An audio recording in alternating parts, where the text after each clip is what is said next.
Okay, so in this video I'm going to explain all these different types of adapters. Okay, first, before we get started on the NAND stuff, I just want to say I recommend the FlashcatUSB Classic with the premium Pomona clip that you can purchase from embeddedcomputers.com. I highly recommend this. It's better than the USB JTAG. Even though the USB JTAG software is superior, I find this hardware a lot more superior when it comes to reading and detecting SPI. You don't need an ISP pin. It's all, it's all powered and it's all connected, everything you need. Okay, so now moving on to NAND. All right. So here we have the original FlashcatUSB xPort. This is PCB version 1.1. So you're gonna want the 1.1 if you're gonna get these older adapters. I don't think they've come out yet with the the xPort 2.0 adapters yet. So if you have the xPort 1.1, awesome.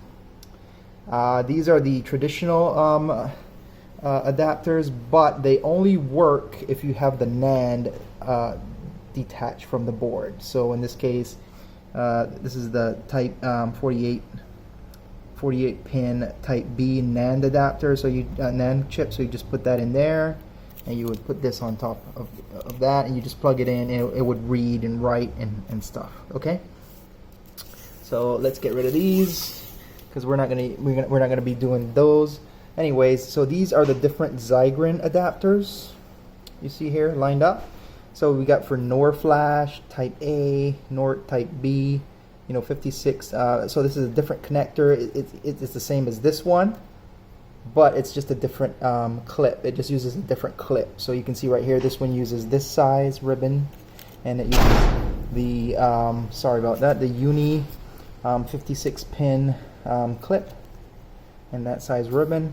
This one is the E3 flasher solderless clip. You can get this one cheap on eBay, but I don't recommend it. It's not that great. Anyway, and this one connects here.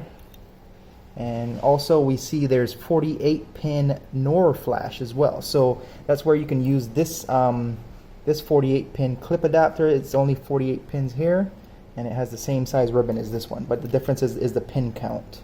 So yeah, that's how you use to read 48 pin NOR flash. And there's also 48 pin NAND flash, which you can use this as well. That's this adapter for this Uni clip.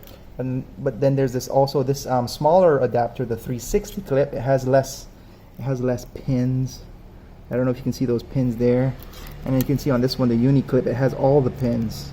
But you don't need all the pins actually. So you just need this one. I recommend this one because I've had the most success with this adapter right here. I've never gotten this one to work with NAND, so I don't even bother with this one. So anyways, so those are different type of connectors. Oh, we also have a NAND adapter that works with this NOR clip as well. It works with the NOR clip. It's just that you have to make sure that when you hook it up, you only use the first, I don't know if you can see that, let me get it in better light.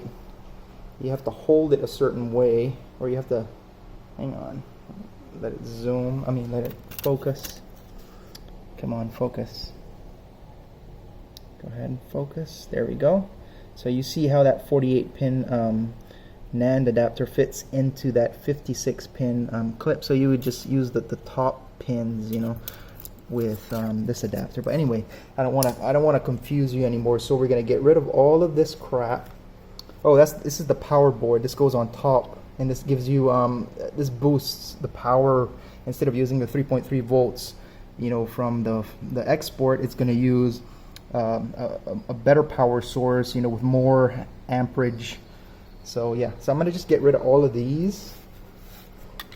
I'm going to get rid of all of those, and these are the only 3 or 4 things that you need. So we got the xPort, we got the Zygrin adapter, and we got the power adapter as well that goes on top of this one. So anyways, so in order to hook it up, you would just you just put the little ribbon cable in here, and then you clamp it down. And you connect it up here as well. You have the little ribbon connector here, and this would go, this is a CM8200 modem. This is this is the NAND flash. This would go on top here like this. So you would see the NAND flash, you would just put this solderless clip on top here, and you would make sure it's, you know, it's on there securely, and you want something to press it down very firmly, you know. So in this case, I got some string that I use that I wrap around the adapter. We can use some Play-Doh, some sort of clamp or something. And then I just got this piece of string that I wrap around, and that holds it in place, I find. So yeah. So anyways, so to assemble this, we just connect it to the xPort like so. Okay, so I think that's correct. Yeah, we don't want to. There it's connected, and now since we're going to use the external power source like this, so if we connect it up like this, right? We put this little jumper here, and that's so it uses the 3.3 volts from the xPort. If we want to use an external power source, we can connect a bench power supply here with 5 volts or 3 volts, you know, and that's going to just pass through directly, you know. So you're going to want to disconnect this. Also, if you're going to use this board, you're going to want to disconnect that pin, because without that, you're not going to be able to seat this on top here. So this goes on top like so. And then we can reuse this jumper here that we just took off, and we want to put it on this. Let me see if I can get a better light source. You don't want to put it on this right here, this pin header right here on the left, because that way,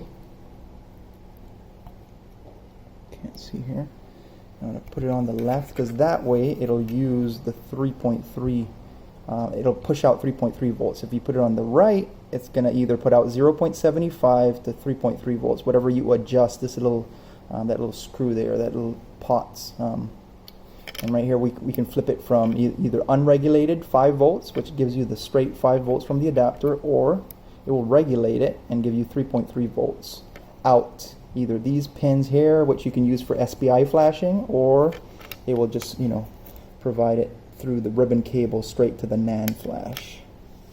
And so that's how those go together. So you hook all these up, and you can either put, you know, 5 volts, either with, you know, if you have like a little an adapter, but the wires aren't this type of connector, you just peel the wires and you connect them here. So you can either use this or that to supply 5 volts to this board, which then regulates it and gives you either 3.3 or 5 volts. So regulated, unregulated. And then you connect it up to your modem, and you want to make sure this is down firmly, and that is how you use the Zygrin adapter with the 360 solderless clip.